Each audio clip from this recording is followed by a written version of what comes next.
вербовали туда. Неужели мы не имеем права, родители, узнать, когда туда ехали, где их наши все сыновья? пустили, а сейчас никто обратно их не пускает. Почему, когда туда ехали, они не остановили? Все знали, и правительство, и министерство, МВД, все знали. За неделю моя дочка паспорт загран получила, а я за 2 месяца не могу получать. Как ей без моего разрешения паспорт дали? Почему не забирают своих граждан? Ходим. Больше года ходим. Год ездим, да, год ездим. И что вам отвечают?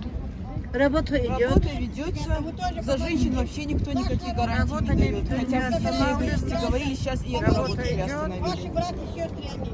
Переехали с Васильев-Чубе, Калинского района, которые туда поехали.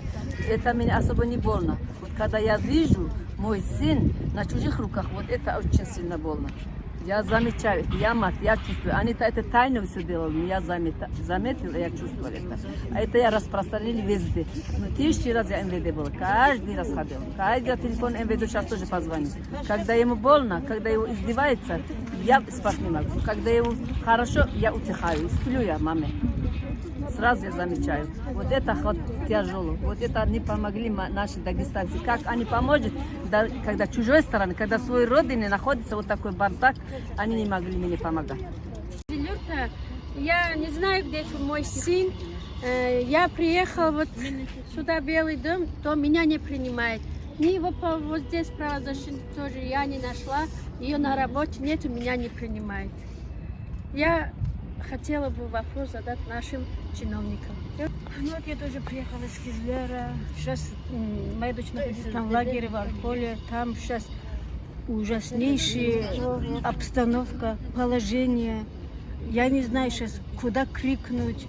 Кому крикнуть? Кому? Сквозь землю провалиться или наверх улететь. У нас такое положение сейчас просто невозможно. Мы хотели бы, хоть чуть-чуть на нас обратили внимание наше правительство. Больше ничего не хотели бы. Нашу боль ни один человек не хотят понять, нас не слышат нигде. Ущемляются права детей. Дети в чем виноваты? Мы требуем вывести наших детей, женщин, сыновей. Они были обманным путем туда увезены.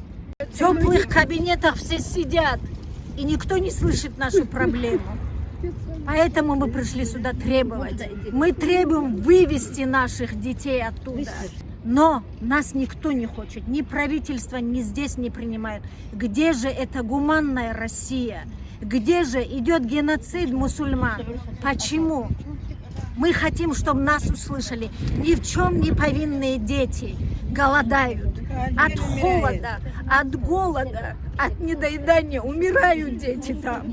Почему нас никто не хочет слышать?